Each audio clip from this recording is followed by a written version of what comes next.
ጽምዶ ዓቢ ናይ ህልውና ስጋት ስርዓት ብልጽግና ኮይኑ ምህላው ሓደ ጽንዓት ኣመላኺቱ ሰራዊት ሱዳን ዳግም ነፋሪት ውግእ ወቂዑ ከም ዘውደቐ ተገሊጹ ስርዓት ሻዕብያ ብዛዕባ ምዕራብ ትግራይ ዝሓዞ ሓድሽ መርገጺ ዘቃልሕ ሓበሬታ ወፂኡ ሓድሽ ካቢኔ ትግራይ ናብ ናይ መወዳእታ መኸታ ኣትዩ ዓለም ዘዘራርብ ዘሎ ጉዳይ ሶማልያዊ ዳኛ ኣብ ኣሜሪካ ዝገጠሞ ዘሕዝን ክስተት እንታይ እዩ ዋና ዳይሬክተር ውድብ ጥዕና ዓለም ዶክተር ቴድሮስ ኣድሓኖም ንሶማልያዊ ዳኛ ዑመር ኣርታን ዘለዎ ጽኑዕ ደገፍን ምሕዝነትን ገሊጾም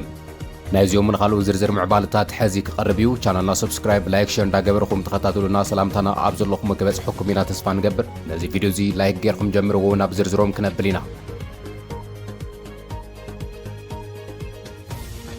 ህጹጽ ዜና ኣብ ሕዙ ደኒ ደሳ ኣብ ሶምን ኻልኣይ ግዜ ባርዓዊ ምልዓሉ ምምሕዳር ዞባ ምብራቕ ኣፍሊጡ ነቲ ሎም ረቡዕ ሰነ 3 2018 ዓ.ም ዘጋጠመ ሓደገኛ ባርዓዊ ዘረጋገጸ ቢሮ ሕርሻ ልምዓትን ገጠርን ትግራይ ድማ ህዝባዊ ሓገዝ ጠሊቡሎም እቲ ቢሮ ኣብ ስሩዕ ገጹ ማሕበራዊ ሚድኡ ኣብ ዘካፈለ ሓሳብ ከምዚ ይብል ኣብ ወረዳ ጽራኡ ወንበርታ ኣብ መዋሰኒ ጣብያታት ሚኬላምባ ሓየሎም ዒራ ክልሻ ፍሉይ ቦታ ደልደርሻን ኣብ ዝበሃል ከባብታት ዝርከብ ደስኣ መንግስታዊ ደኒ ሎሚ ሰነ 3 2018 ዓ.ም ካብ ሰዓት 6 ፍርቂ መዓልቲ ጀሚሩ ምክንያቱ ብዘይተፈለጠ ሓደጋ ባርዓዊ ተላዒሉ ስለዘሎ በብብርኩ ዝተወደበ ኣመራርሓ በዓል ሞያን ኣብቲ ከባቢ ዝነብር መላእ ህዝቢ ብቐንዱ ድማ ኣመራርሓ ኣባላትን ሰራዊት ትግራይን ዝተለመደ ሓገዝን ርብርብን ክገብሩ ጻውዒ ተቕሪቡሎም ጽምዶ ዓቢ ስጋት ስርዓት አዲስ አበባ ኮይኑ ምህላው ሓደ ጽንዓት ኣመላኺቱ ጽምዶ ኣብ ዝሕዝ እዋን ዓቢ ናይ ህልውና ስጋት ዓቢ ሓመድ ኮይኑ ምህላው ኣዲስ ስታንዳርድ ዘውጽእ ሓተታ ኣመላኺቱ ኣብ መንጎ ኤርትራን ትግራይ ፈሊሙ ካብ እዋን ናብ እዋን ኣድማሱ እናጠናኸረ ዝኸይድ ዘሎ ጽምዶ ኣብ ወርሒ ጉንበት ኣብ ፖርት ሱዳን ዓቢ ዋዕላ ኣካይዱ ምንባሩ ዝንጋዕ ኣይኮነን እዩ እቲ ንስርዓት ብልጽግና ከቢድ ሕማም ርእሲ ኮይኑ ዝባሃለሉ ዘሎ ጽምዶ ኣብ መንጎ አዲስ አበባ ኣስመራን መቐለን ዘላዓሉ ዘሎ መርገዝታት ኩናት ዝምልከት ዝርዝር ትንታነ እዩ ወፂኡ ዘሎ ክሳብ ቀረበ እዋናት ኣብ መንጎ ካድረታት ሕወሓትን ሻዕብያን ይዝረበሉ ዝነበረ ጉዳይ ጽምዶ ኣብዚ ሕዚ እዋን ኣብ መንጎ አዲስ አበባ ኣስመራን መቐለን ዘይተዓረቕ ከቢድ ናይ ቃላትን ትረኻታትን ኩናት ወሊዑ ኣሎ ይብል ኣዲስ ስታንዳርድ ኣብ ዘውፅእ ሓተታ እዚ ጽምዶ እዚ ብወገን መንግስቲ ፌደራል ንሃገራዊ ልዕላውነት ዝፈታተን ጸጥታዊ ስጋት ተገይሩ ክግለጽ እንከሎ ብኣንጻር ግና ብወገን ትግራይን ኤርትራን ካብ ባይታ ዝብገስ ናይ ሰላምን ዕርቅን ምንቅስቓስ ተገይሩ ዝውሰድ ምዃኑ እዩ ዝግለጽ ዘሎ እቲ ብኣዲስ ስታንዳርድ ዝቐረበ ዓሚቕ ስትራቴጂካዊ ትንተና ጽምዶ ኣብ 4 ኪሎ ከቢድ ናይ ጸጥታ ረዓዲ ፈጢሩ ብዛዕባ ምህላው ከምዚ ክብል ይገልጽ ኣብ ማእኸል ወርሒ ጉንበት 2026 ኣቋፅር ኣውሮፓውያን ኣብ ከተማ ፖርት ሱዳን ጽምዶ ብዝብል ኣርእስቲ ሓድሽ ዋዕላ ተኻይዱ ነይሩ ኣብዚ ዋዕላ እዚ ድማ ፍሉጣት ተቃወምቲ ስርዓት ኣዲስ ኣበባ ዝኾኑ ከም በዓል ኦጋዴን ዓብዱራህማን ማህዲን ከምኡ ድማ እንዳርጋቸው ጽጌ ሓዊስኻ ካብ ትግራይ ኣምሓራን ኦሮምያን ኦጋዴንን ጋምቤላን ቤንሻንጉል ጉሙዝን ሶማልያን ዝተውጻጹ ወገናት ተሳቲፎም እዮም እቲ ዋዕላ ንረብሓ ሓበራዊ ሰላምን ምርግጋዕን ቀርኒ ኣፍሪካ ቀይሕ ባሕርን ዝዓለመ ምንቅስቓስ ተገይሩ እዩ ተወሲዱ ነይሩ ይኹን እምበር እዚ ዋዕላ እዚ ንመንግስቲ ፌደራል ኢትዮጵያ ከቢድ ረዓዲ ፈጢሩሉ ይርከብ መግለጺ ቤት ጽሕፈት ቀዳማይ ሚኒስትር አብይ አሕመድ ዕጡቃት ሓይልታት ከም በዓል ሸኔን ፋኖን ነዚ ጽምዶ ዝተባሃለ ኪዳን ምስ ናይ ወጻኢ ሓይልታት ሽርክና ብምፍጣር ነቲ ኣብ ጉንበት 24 2018 ዓ.ም ዝተኻየደ መበል 7 ሃገራዊ መረፃ ንምትዕንቃፍ ኣብ ከተማታት ባህር ዳር ጎንደር ደብረ ብርሃን ወልድያን አዲስ አበባን ናይ ረዓዲ መጥቃዕታት ንምፍጻም ከም ዝተንቀሳቐሱ እዩ ክግለጽ ጸኒሑ እዚ መረፃ ንምትዕንቃፍ ዝተጻመዱ ቦምቡታት በብኸተምኡ ክንኣርጽ ጸኒሕና ኢና እዚ ኣብ ምንታይ ከም ዝዓልብ ዘይፍለጥ ዝተዋሃበካ ቦምቡ ሒዝካ ምኻድ ስሑት ዓይኒ ቃልሲ እዩ እዚ ቦምቢ ወላዲትካ ሓፍትኻ በዓል ቤትካን ደቅኻን ከጥፍእ ዝኽእል እዩ ድሒሩ ድማ ብሓደ ሰነ 2018 ዓ.ም ኢታማዦር ሹም ምክልኻል ሰራዊት ፌደራል ዝኾነ ፊልድ ማርሻል ብርሃኑ ጁላ ሰራዊትና ንምፍላይ ታሪካውያን ጸላእትና ዝፈጥርዎ ናይ ጽምዶ ምንቅስቓስ እዩ ክብል ኣውጊዝዎ እዩ ፊልድ ማርሻል ብርሃኑ ጁላ ከም ዝገለጾ እዚ ጽምዶ ዝበሃል ኣምር ኣብ 1960ታት ጀሚሩ ንኢትዮጵያ ወታደራዊ መናወፂን ምፍጣር ወደብ ኣልቦን ምግባር ዝተሓንጸ ታሪካዊ ስልት ምዃኑ እዩ ገሊጹ ነይሩ ከሻዕብያ ጋር ጽምዶ ብሎ ቦርደር ሰብሮ መሄድ እኮ ጸረ ሕገ መንግስት ነው ቅድሚ ሒደት ሰሙናት ብ23 ጉንበት እውን ሓላፊ ወጻኢ ርክባት ሰራዊት ምክልኻል ኢትዮጵያ ሜጀር ጀነራል ተሾመ ገመቹ ንማሕበረሰብ ዓለም መብርሂ ክህብ እንከሎ እዚ ጽምዶ ዝበሃል ሓሳብ ተግባራዊ ንምግባር ሓደ ስንዝር ምንቅስቓስ እንተገይሮም ከም ሓዊ ክመክእ እዮም ዝብል ጽኑዕ ወታደራዊ መጠንቀቕታ እውን ሂቡ ነይሩ በቲ ካልእ ተጻራሪ ሸነኽ ድማ ሕወሓትን መንግስቲ ኤርትራ ነዚ ናይ ጸጥታ ስጋት ክስታት ሙሉእ ብምሉእ ይነጽግዎ እዮም ኣብ ጥቅምቲ 2025 ንዝቐረበ ናይ ሕወሓት ጻውዒት መንግስቲ ፌደራል ብሚኒስተር ጉዳያት ወጻኢ ጊደon ጢሞቴዎስ ኣቢሉ ንሕወሓትን ኤርትራን ጽምዶ ብምስራት ኩናት ክውልዑ ይዳለው ኣለው ክብል ናብ ወደብ ሕብራት ሃገራት ጥርዓት ሰዲዱ ሕወሓት ድማ ነቲ ደብዳቤ ብወግዒ ነጺግዎ ሕወሓት ኣብ ትሽዑ እዋን ኣብ ዝሃቦ ምላሽ እቲ ኣብ ደቡባት ትግራይን ኤርትራን ዝፍጠር ዘሎ ናይ ህዝብን ህዝብ ምንቅስቓስ ርክብ ወታደራዊ ውዲት ዘይኾነስ ከም ኣውንታዊ ሃናጽን ናይ ሰላም ዞባዊ ዕርቅን ስጉምቲ ክውሰድ ከም ዝግባእ እዩ ገሊጹ ነይሩ بوغن إرترا بزقرب أوان علاو استقبرا نتي سند وقعون عالم لخاونا قالوا وهابو أبز أوع لدبدابيو بقوام وكيل إرترا أب حورات هاجرات نيويورك بوقعوي أبز صحفو دبدابيم صمدو نسلام بزبل تقرينياو مسأوعي نعمتات بخونات استفلاليو أحوات هزبي دوب تقران إرتران بدليتهم بعبيت عادي مناسي عدتات تبقسو سيدوم زمسرتو ونعرق أن ناي سلامن هنسات منقصاص مخانيو قاليسو نيرم ጉዳይ ጽምዶ ኣብ ዝሕዝ እዋን ካብ ሰነድ ሓሊፉ ናብ ተግባራዊ ምንቅስቓስ ተሸጋጊሩ ምህላው እውን ይግለጽ እዩ ዘሎ ጽምዶ ስዒቡ ዝመጹ ዘለዉ ምዕባለታት ድሕሪ ኩናት ትግራይ ን5 ዓመታት ተዓጽዩ ዝነበረ ዶብ ዛላምበሳ ብባዕሎም ነበርትን መራሕቲ ሃይማኖትን ተበግሶ ተወሲዱ ብምኽፋቱ ኣብ መንጎ ትግራይን ኤርትራን ዶባት ዝርከቡ ህዝብታት ንፈለማ እዋን ተራኺቦም ዕርቂ ሰላም መድረኽ ኣካይዶም ነይሮም ብተመሳሳሊ ድማ ኣብ ሚያዝያ 2018 ዓ.ም መወዳእታ ልዕሊ 700 ዝኾኑ ኤርትራውያን ዶብ ተሳጊሮም ናብ ከተማ ሽራሮ ትግራይ ብምእታው ሃይማኖታዊ በዓላትን ሆሳዕና መድሃኒ ዓለም ምስተጋሩ ብሓባር أخبيرهم نيرم وتم زيجاتات نتمزابلتي تجراي استبهالة قلبن أخلن حيزهم بمسا مس أزمادهم تراخيم بوميم يبل أبتوان زوت أصبصاب أزيد ما أبزح زوان بمدى بوليتيكان وتدراون أبزل على بركي بس حزول صمدو حزب يو كبهاللو صانحيم كم صبصاب أدي ستاندرد أتي صمدو زبهال قال أبزح زوان خليته استفلالو قطناوي مسأتات حيزو كم زلو يو زتنتن فيدرال منغستي ازي منقصاص زي نهاجر نمبتانن نمدخامن بصالاتي استحنصص وتادراوي مسحاب سغات خون كلو نيرتران مقلن غنا ازير كبزي بخونات استفتاتن محبرسب دوب حزبتات نمحداس استتخله ناي سلامن حونت دلدل مخانيو زئمن يخون امبر غداي صمدو ابزح زوان سرعات بلصغنا عبي حمام رأس خوين وكم زلو استفلالوي مرداتات زملاختو زلوم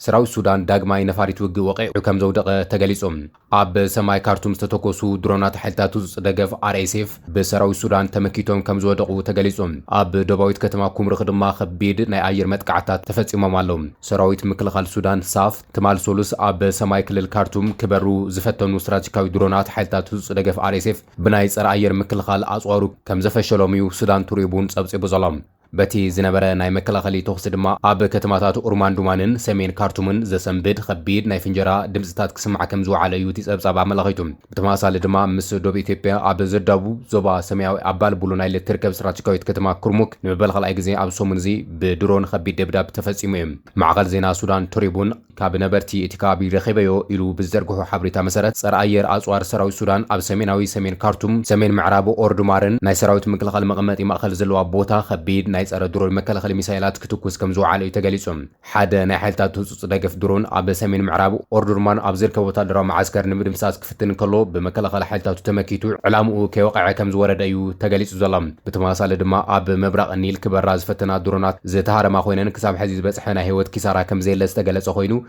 انتو خنغنا RSF نتي متقعت زي حلافنت ايوسدلن يوم بتخال شن خدما حالتات مكلخل السودان مسدوب ኢትዮጵያ اب زداو وردا كمروخ مكلخل ጥምረት حالتات تصص دغف RSF مكلخل نصنت حزب سمين سودان SPLMን زعلمن مبلغل ايوان خبير ناي درون دبداب فصيميم حدا وتادراو منقي كم زحبرو اتي ناي درون متقعتينتهم اب مغابت 2025 جميروم نكتما كومروخ تواصيرما زلو عطقات ناي وግ مخاينن اصواراتن مولو بمولو نمدمساس زعلم كم زخون يتغليص زلام ازي حدش وتادراو منقسقاس زي مس دوبات ኢትዮጵያ اب زداو زوبا سمياوي اباي بلو نايل حدش ناي وግ ግንባር ካብ ዝخفت جميرو زرا زلو خوينو سراوي سودان دما نزامس دوب ኢትዮጵያ تጸጊዓ تركب استراتيجيكاويت كتما كرمك نمقوصار ካብ سمين معراب دوبن عبيت وتادرا اوبريشنات يكايد كم زلو يتغليصوم بزي مخنيات دما ابتي زوبا حدش سباو قلولا تفطيرو كم زلو يغلص علوم وقعوي متنققتا مقل نحيالات عالم بالعل تግራይ ዝፍጸም ዘሎ ደብዳብ ድሮን ኢትዮጵያ ንባዕላና ምፍራስ ክመርሓዩ ክብል ሓላፊ ቢሮ ኮሙኒኬሽን ትግራይ ተዛሪቦም ሓድሽ ሓላፊ ቢሮ ኮሙኒኬሽን ትግራይ ዶክተር አብርሃም ሓጎስ ናብ አዲስ አበባ ዓለም ለኸ ማሕበረሰብ ዘቕንዐ መጠንቀቕታ መሓላሊፎም አብርሃም ሓጎስ ምስ ቴሌቪዥን ትግራይ ኣብ ዝገበሮ ጻኒሒት መንግስት ፌደራል ኣብ ልዕሊ ትግራይ ዝፍጽሞ ዘሎ ናይ ድሮን መጥቃዕቲ ንኢትዮጵያ ንባዕላና ምፍራስ ሓደጋ ክመርሓ ከም ዝኽእል ንማሕበረሰብ ዓለም ብደብዳቤ ጠንቅቕ ከም ዘሎ ወግዓው ገይሮም ዶክተር አብርሃም ሓጎስ ከም ዝገለጾ እቲ ብሽም 730 ዝተወደበ ዝበሎ ሓድሽን ሓዋፋይ ካቢኔ መንግስት ትግራይ ስርሑ ዝጀመረሉ ቀንዲ ዕላማ ታሪካዊ ተልእኾነት ይኹና ስዒቡ ገና ከይተዛዘመ ዘሎ ብሄራዊ መኸተ ትግራይ ናብ መወዳእታ ወታደራዊ ፖለቲካዊ ሽቱ ምብጻሕ ብሄራዊ ረብሓታትን ላዕላውነትን ትግራይ ሙሉእ ብምሉእ ምርጋጽ ከም ዝኾነ ተዛሪቦም እቲ ሓላፊ ከም ዝገለጾ መንግስቲ ትግራይ ምስ ፌደራል መንግስቲ ዘለዎ ክህልዎ ዝግባእ ዝምድናታት ሕጋውን መትከላውን መሰረቱ ዝሓለወ ክኸውን ከም ዝግባእ ገሊጾም እቲ ሓድሽ ብዶክተር ደብረጽዮን ዝምራሕ ካቢኔ ድማ ነዚ መኸተ እዚ ንምስላጥ ብምሉእ ቆራጽነትን ሓድነትን ይሰርሕ ከም ዘሎ እዩ ተዛሪቡ ዘሎ መንግስቲ መንግስቲ ፌደራል ኣብ ዝቐረባ መዓልታት ኣብ ዞባ ሰሜን ምዕራብ ትግራይ ከባቢ ሽራሮ ዝፈጸሙ ናይ ድሮን መጥቃዕቲ መቐጸልታ ናይቲ ከካይዶ ጸንሐ ሰላሕታዊ ጽንተት ኮይኑ ናብ ቅሉዕን ጃምላውን ኩናት ዝወስድ ኣዝዩ ሓደገኛ ስጉምቲ ምዃኑ እዩ ዶክተር አብርሃም ዝገልጽ ዘሎ ብወገን መንግስቲ ትግራይ እዚ ክስተት እዚ ናብ ዝኸፈ ቀጠናዊ ጥፍኣት ዝመርሕ ምዃኑን እቲ ኩናት ንትግራይ ጥራሕ ዘይኮነስ ንኢትዮጵያ ንባዕላ ናብ ሙሉእ ምፍራስን ምብታንን ክመርሓ ከም ዝኽእል ብዝርዝር ናብ ዝምልከቱ ዓለም ለኸ ዲፕሎማስኛታትን ሓያላት ሃገራትን ብተኸታታሊ ደብዳቤ ብምጽሓፍ መጠንቀቕታ ይውሃብ ከም ዘሎ እዩ ተዛሪቡ ዘሎ እቲ ሓላፊ ቢሮ ከም ዝሓበሮ ዓለም ለኸ ማሕበረሰብ ናብ ሰላማዊ መንገዲ ንኽምለስን ጸቕጢ ክፈጥርን ሓላፍነቱ ክፍጽም ንሓቶ ለና ክብል እዩ ተዛሪቦም ብወገን እቶም አሸማገልቲ አካላት ዝተወሰኑ ተስፋታት እናተረእዩ ይኸዱ ከም ዘለው ዝጠቐሰ ዶክተር አብርሃም ይኹን እምበር እቶም ቃል ኪዳናት ዝበሎም ጉዳያት ገና ናብ ተግባራዊ ስራሕ ኣይተሸረፉን ክብል እዩ ተዛሪቡ ዘሎ ናብቲ ዓለም ዘዘራርብ ዘሎ ጉዳይ ሶማልያዊ ዳኛ ዝተሰምዐ ኣዘራራቢ ዛዕባ ክነብለኩም ናብ ኣሜሪካን ከኣቱ ዝተኸልኸለ ሶማልያዊ ዳኛ ዓለም ለኻዊ ቶርናመንት መቃድሾ ምስ በጽሐ ናይ ጅግና ቃብላ ተገይሩሉ ኣሎ ናብ ኣሜሪካ ከኣቱ እግራት ተነበረሉ ሶማልያዊ ዳኛ ዓለም ለኻዊ ዋንጫ 2026 ናብ ሃገሩ ከተማ መቃድሾ ኣብ ዝተመለሰሉ እዋን ዝተገበረሉ ታሪካዊ አቀባብላ ኣዘራራቢ ኮይኑሎ ኣብ ታሪክ ዓለም ለኻዊ ዋንጫ 2026 ንፈለማ እዋን ክዳኒ ተመሪጹ ዝነበረ ሶማልያዊ ዳኛ ዑመር አርታን በታን ዓመታት ነፍሳ ሻምፒዮና ጽነት ዲሞክራሲን ሰብኣዊ መሰላትን ምዃና እተዘንቱ ኣሜሪካ ሶማልያዊ ብምዃኑ ጥራሕ ኣብ ሃገር ኣትዩ ዋንጫ ዓለም ክዳን የብሉን ክትብልያ ኣጊዳቶም ናብ ኣሜሪካ ከኣቱ ብወግዒ ምስ ተኸልኸለ ድማ ናብታ ዝተበገሰላ ቱርኪ ምስ ተመለሰ ትማሊ ድማ ናብ ዓዱ ከተማ መቃድሾ እዩ ተመሊሱ እቲ ዳኛ መቃድሾ ኣብ ዝበጽሐሉ እዋን ብላዕሎ ሰበስልጣናት ሱዳንን ሶማልያን ብወከልቲ ሃገራዊ ፌደሬሽን ኩዕሶ እግሪ ኣማይ ዜጋታት ናይ ጅግና ቃብላ እዮም ገይሮምሉ ዑመር አርታን ብሶኒ ናብ ኣህጉራዊ መዕርፎ ነፈርቲ ማያሚ ክበጽሕ ከሎ ብሰበስልጣን ኢሚግሬሽን ኣሜሪካ ናብታ ሃገር ከኣቱ ተኸልኺሉ እዩ ብምኽንያት እዚ ድማ ፊፋ ንዕኡ ብኻልእ ዳኛ ክትክኡ ተገዲዱ አርታን ናብ ኣሜሪካ ንኸኣቱ ንምንታይ ከም ዝተኸልኸለ ወግዓዊ ዝተሓበረ ምኽንያት የለን እዩ ይኹን እምበር ሶማልያ ሓንቲ ካፕተን ብምምሕዳር ትራምፕ ጽኑዕ ናይ ጉዕዞ እገዳ ዝተገበረለን ሃገራት ምዃና ይፍለጥ እዩ እዚ ውሳነ እዚ ምስቲ ፖለቲካዊ ጸቕጢ ዝተኣሳሰር ክኸውን ከም ዝኽእል ብዙሓት ይገልጹ ኣለዉ እቲ ዳኛ ኣብ መዕርፎ ነፈርቲ ኮይኑ ንጋዜጠኛታት ኣብ ዝሃቦ ሓጺር ቃል ነቲ ዝተገበረሉ ኣቃብላ ብልቢ ብምስጋን ንመጻኢ ዓለም ዋንጫ ዘለዎ ተስፋ ከምዚ ክብል ተሰሚዑ ፈጣሪ እንተፈቂዱ ኣብ ዝቕጽል ዋንጫ ዓለም ከም ዝሳተፍ ቃል ከኣትወልኩም ደሊ ኣብቲ እዋን ድማ ኩልና ሶማልያውያን ክንሕጎስ ኢና ኩልና ድማ ብሓባር ስም ሃገርና ክንከላኸል ይግብአና ክብል ተዛሪቦም እቲ ዓለም ለኻዊ ዳኛ ብዛዕባ እቲ ዝተገበረሉ ናይ ጉዕዞ ክልኽላ ንዘቐረበሉ ፖለቲካዊ ሕቶታት ምላሽ ካብ መሃቢ ተቆጢቡ ይኹን እምበር ንመናእሰይ ሶማልያ ኣብ ሃገሮም ተስፋን ከይቆርጹ እዩ ኣጠንቂቑ ዋና ዳይሬክተር ውድብ ጥዕና ዓለም ዶክተር ቴድሮስ አድሓኖም ሶማልያዊ ዳኛ ዑመር አርታን ዘለዎ ዓሚቕ ምትሕጋዝን ደገፍን ገሊጾም ዑመር አርታን ኣብ ታሪክ ንፈለማ እዋን ነቲ ዓብዪ ውድድር ክመርሕ እኳ እንተተመረጸ ኣብ ዋንጫ ዓለም ጸወታ ካብ ምምራሕ ብኣሜሪካ ምእጋዱ ስዒቡ ዋና ዳይሬክተር ውድብ ጥዕና ዓለም ዶክተር ቴድሮስ አድሓኖም ኣብ ገጽ ማሕበራዊ መራኸብታቱ ዓሚቕ ናይ ምጽንዕና መልእኽቲ ሰዲዱሎ ዑመር አርታን ናብ ዋንጫ ዓለም ብምጽምባር ጥራሕ ዘይኮነስ ኣብ ኣፍሪካ ዝበለጸ ንፈላማይ ሶማልያዊ ዳኛ ብምዃኑ ታሪክ ሰሪሕ እዩ እዚ ዓወት እዚ ብዝኾነ ይኹን መንገዲ ኣይቀየርን ክብል ድማ ዶክተር ቴድሮስ አድሓኖም ኣብ መልእኽቱ ኣካፊሉሎም ዳኛ ዑመር አርታን ናብ ላዕለዋይ ደረጃ ሞይኡ ምድያቡ ንሃገሩ ብምውካል ኣብ ዓዱ ንዝርከቡ መናእሰያት ዓብዪ ምትብባዕ ከም ዝፈጠረ ድሕሪ ምጥቃስ ድማ ኣብቲ ዝግብኦ ዝዕወቱ ዋንጫ ዓለም ክሳተፍ ብዘይምኽኣሉ ዓሚቕ ጣዕሱ እዩ ገሊጹ ዋና ዳይሬክተር ውድብ ጥዕና ዓለም ዶክተር ቴድሮስ አድሓኖም እቲ ውድድር ኣብ ሃገራዊ መድረኽ ናይ መወዳእታ ዳኛ ከም ዘይኸውን ኣስሚሩሉ እዩ ዓለምን ኣፍሪካን ከም ስድራ ቤትኻ ኣብ ጎንኻ ደው ኢላ ኣላ ኣብዚ ግዜ እዚ ሓይሊ ይምነይልካ ኣብዚ ግዜ እዚ ሓይልን ጽንዓትን ይምነይልካ ኣብ መጻኢ ድማ ኣብ ካልኦት ብዙሓት ዓበይቲ ፍጻመታት ከም ንርእየካ ተስፋ ገብር ብምባል እዩ ነቲ ሶማልያዊ ዳኛ ደጊፉ ጽሒፉ ዘሎ ሓድሽ ናይ ህፁፅ እዋን ምምሕዳር ተጣይሹም ስርዓት ሻዕብያ 7 ሚኒስትራትን ኤጀንሲታትን ዝሓቆፈ ሓድሽ ኢመርጀንሲ ማናጅመንት ሩም ኣጣይሹ ከም ዘሎ ጸብጻባት ኣመላኺቶም ፕሬዚደንት ኢሳያስ አፈወርቂ ምስ ሰበስልጣናቱ ከም ኣካል ምድልዳል ዝምድና ኤርትራን ካይሮን ዝተወሰደ ሓድሽ ዑደት ፕሬዚደንት ኢሳያስ አፈወርቂ ኣብ ከተማ ካይሮ ዝተፈላለዩ ከባብታት ክጉብኒ ተራእዩሎም ፕሬዚደንት ኢሳያስ አፈወርቂ ኣብ ሓድሽ ቅጽሪ ምምሕዳር ካይሮ ዑደት ኣካይዱ ፕሬዚደንት ኢሳያስ አፈወርቂ ዝመርሖ ልኡኽ ኤርትራ ኣብ ሓድሽ ቅጽሪ ምምሕዳር ካይሮን ዝተፈላለዩ ፓቪዮናትን ህዝባዊ ኣገልግሎት ትሕተ ቅርጽታትን ዑደት ከካይዱ ተራእዩ ንረብሓታት ህዝብታት ክልተን ሃገራት ንምስጓም ነቲ ዘሎ ኩለመዳዊ ዝምድናታት ንምስንዳእን ምድልዳልን ኣገዳሲ ምዃኑ ዘስመረሉ ፕሬዚደንት ኢሳያስ ኤርትራ ምስ ናይ ግብፂ ቁጠባውን ንግዳውን ኩባንያታት ብምትሕባር ሓበራዊ ፕሮጀክታት ብምትግባር ዘለዎ ድልውነቱ እውን ገሊጹ እዩ ኣማኻሪ ጉዳያት ምብራቕ ኣፍሪካ ኣብይ ኣሕመድ ዝኾነ ጌታቸው ረዳ ምስ ማዕከል ዜና ሮማናት ኦንላይን ኣብ ዘካየዶ ኣዘራራቢ ቃለ መሕተት ንኢሳያስ አፈወርቂ ዘለዎ ኣድናቆት ከይሓበአ ተዛሪቦም ኢሳያስ ብጣዕሚ ብሱል እዩ ንሰርቫይቫሉ ክብል እዞም ሰባት እዚኦም ክርግረግሉ እዩ ዝደሊ እምበር ናብ ምዕራብ ገጽ ብሱሩ ትውር ከይትብልዋ ኮይዶም ክዕድሙ ነቲ መከላከያ ናብ ባርካ ከምፅዎ እዮም حزي يوم زمصامات دقنا حيزم نابك موصي كباب لما طوقي خفتو كباب زول وقي خفتو بحيلي يخردنو او سودان زول حيلون او سودان قوم نجر كيسرح ናይ ካል ኣጀንዳ መፈጸም ኮይኑ ክትጣቕ ትገብሩ ሶ ጽምዶዬ ገለገለ ዝበሃል ደስፐር ዋና ዝደልዮ ነገር ኣርገዲድና ናብ ድርድር ክነምጽ ኢና ዝብል ንስልጣን ክብል ክደራደረና እዩ ዝብል ናታይ ስጋት ኣይደራደር እንተይልዎም እንታይ ምኾኑ ሞስት ላይክሊ ሆም ኢኮ ሶ ፕላን ዘይብሉ ከምቲ ዝበልኩ ከም ኤኒ ቁማርተኛ ኣብዛ ጋጣም እዚኣ 4 ጆከር ክበፅሕኒ ይኽእል እሞ ሙክር ኢሉ ይሙክረሉ ተወንዘፈ መንግስትየ ገለገለ ዝበሃል ዘረባ የለንኩ ኣብ ዓለም 5 ዓመት ከይሓልፍ ኢልና መረፃ ጌርናስ 6 ዓመት 7 ዓመት ዝገበሮ መነፃስ ኣይ ዘይተጠቐሙ ሁለን 3 ዓመት ስለ ዝነበራ ክጥቀመለን ከምስ ባህለለይ ፕሬዝደንት ኢሳያስ አፈወርቂ ኣዝዩ ብሱል ፖለቲከኛ እዩ መራሕቲ መቐለ ግና ፕላን ዘይብሎም ቁማርተኛታት ክብል ተሰሚዑም ጌታቸው ረዳ ንፕሬዝደንት ኤርትራ ኢሳያስ አፈወርቂ ዘሎ ኣድናቆት ክሓብአ ኣዝዩ ብሱል ፖለቲከኛ ክብል ክገልጾን ከሎ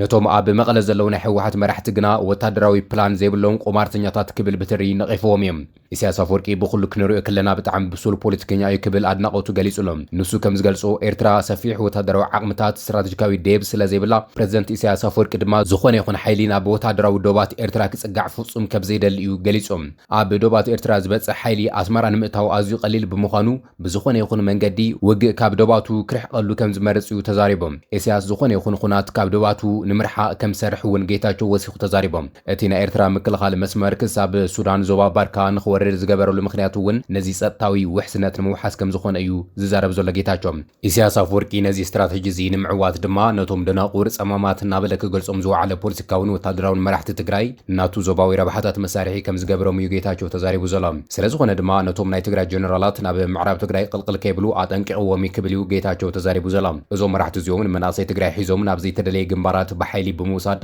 ናብ ከቢድ ህልቂት የእትዎም ኣለዉ ይብል ጌታቸው ብተወሳኺ ድማ እቶም ኣብ ሱዳን ዘለዉ ናይ ትግራይ ሓይልታት ኣብ ሱዳን ናይ አልቡርሃን አጀንዳ መፈጸምቲ ኮይኖም ይዋግኡ ከም ዘለዉ ተዛሪቡ ዘሎ እዞም ሰባት እዚኦም ፕላን የብሎምን ንሳቶም ቁማርተኛታት እዮም ዘለዎም እንኩ ዕላማ ንፌደራል መንግስቲ ናብ ድርድር ክነምጽ ኢና ምስልጣን ክንደራደር ኢና ዝብል እዩ ክብል ይገልጽ ግን እቲ ፌደራል መንግስቲ ኣይደራደርን እንተይልዎም እንታይ ክኾኑ እዮም ዝኾነ ፕላን የብሎምን ክብል እዩ ጌታቸው ቃል በቃል ተዛሪቡ ዘሎ ጌታቸው ረዳ ኣብ ዝሕዚ እዋን ትግራይ ሓድነታን ሰራዊታን ተበቲኑ ኣብ ዘለሉ እዋን ዝኾነ ይኹን ወታደራዊ ምልዓል ወይ እውን ጽምዶ ምክያድ ፍጹም ክቱር ሓዊ ምዃኑ እዩ ዝገልጽ ዘሎ እዚ ምንቅስቓስ እዚ ተወሳኺ ናይ ሰብኣዊ ህይወት መስዋዕቲ ጥራሕ ከም ዘምጽእ ብምግላጽ ምስ ፌደራል መንግስቲ ዘለና ርክብ ክንሐይል ይግባእ ክብል ድማ ተዛሪቡ እዮም ንሱ ኣብ መወዳእታ ኩናት ከም ዘይተርፍ እውን ተዛሪቡ እዮም ምዕራብ ብሓር ብኻልእ መንገድ ምዕራብ ከጥቅዖ ይደሊ ሻዕብያ ምክንያቱም ናብ ምዕራብ ቲፒኤልኤፍ ኣጥቂዑ ማለት ንመከላከያ ሰራዊት ይዕድመሎ ማለት ንዶባት ኤርትራ ስለዚ ብዝተኻእሉ መጠን ሕዚ ሓድሽ ኣሬንጅመንት ዝሓዝዎ ምዕራብ ነፃ ክተውፅእ ኢኻ እናተባሃለ ዝስልጠን ዝነበረ ሓይሊ ኣብ ሱዳን ዘሎ ሓይልና ንደማዚን ወገን ንኩርሙክ ወገን ንኣሶሳ ወገን ከጥቅዕ ስለ ዝተለኣኸ ነዚ ዝትክዕ ሓይሊ ናይ ሱዳን ሓይሊ ኮይኑ ኤርትራ ሓንቲ ሰራዊት ንቡርሃን ክህበ ይደልን ግን ጸማማት እንድሕር ብስም ጽምዶ ኣሽሓት መናእሰይ ዝውሃቡ ኮይኖም ንስንኦም ሰዊእኻ ትዕላማኻ ተፈጽም ማለት እዩ ሕዝቲ ካልኩሌሽን ዓለማዊ ኩነታት ዘንብብሉ ምክንያት ሳውዲ ባህ ትሕግዘና እያ ግብፅ ባህ ትሕግዘና እያ ግብፅ ሪስክ ይወስዱን هم ዓይነት ሪስክ ይወስዱን ሕመቲ ኣብ 2023 ኤፕሪል ኣብ ሜሮኤ ካብ ናይ ግብፅ ዶብስ 80 ኪሎ ሜትር ዘይርሕቕ ቦታ ነፈርቲ ኩናት ግብፅ ከይተረፈ ቃፂሉ ሓይሊ እትዮም ንቡርሃን ክሕግዙ ይደልዩ ግብፂ ሙስሊም ብራዘርሁድ ኣብ ግብፅ ተተረኺቡ ይስቀል እዩ ይሕነቕ እዩ ናይ ሙስሊም ብራዘርሁድ መንግስቲ ኣብ ፖርት ሱዳን ክህሉ ግን ይድግፈሎ ግብፂ ናሽናል ኢንተረስቶም ንምርግጋጽ እቲ ከባቢ እናተተራመሰ ተነበረ እንታይ እዮም ሕዚ ሓንቲ ነገር ክነግረካ ኣነ ባዕለይ ሓላፍነት ዝወስደላ ቅድሚ ሕዚ ናይ ሕመቲ ሰራዊት ናብ ዳርፉር ናብ ገዳሪፍ ወገን መጥቃዕቲ ክገብር ካብ ደማዚን ተወጊሱስ ስናር ሒዙስ ስንጃ ዝበሃላ ክንቀሳቀስ ምስ በለ ኣነ ሽዑ ሓላፍነት ስለ ዝነበረኒ ዑምራ ኩባን ተነድባን ሓሸዋን ዘሎ ስደተኛ ከይጥቃዕ ደወብልዎ ዝብል ትእዛዝ ሂበ ደወብልዎ ናይ ሕመቲ ሓይሊ ኣነ ኩሉ ይፈልጥ እዩ ሽዑ ደው ክነብሎም ኣለና ምክንያቱም ምስኣተው ስርዓት ዝበሃል ዘይፈልጡ እዮም ስደተኛታትን ክሓርዱ ስለዚ ኣርሚ ሰብዓ ብዘለና ሓላፍነት ኣነ እውን ምስኣኡ ዘሎ ሓለፍቲ ተነጋጊርና ደው ከብልዎ ደንድር ዝበሃል ድሊ ደው ብሎሞ ጥራሕ ይተረፉን ፋክት ቢዮንድ ከይዶም እዮም تاخذ لي سدتنياتات بروتكت كجبر تتخيلوا ناو معراب كملس زحسوا زنبر حيلي حزنا نصف مرسنرነት قصرኝነት قيرم ندمازينن كرمكن يواقولوا طعم እዞም ሰባት እዮም ዓለም ዝርድሉ መንገዲ ኣሜሪካ ኳድ ዝበሃል ኣሎ ናይ ሱዳን ሽግር ክፈትሕስ ነቶም ረበሽቲ እዩ ኣኪቡ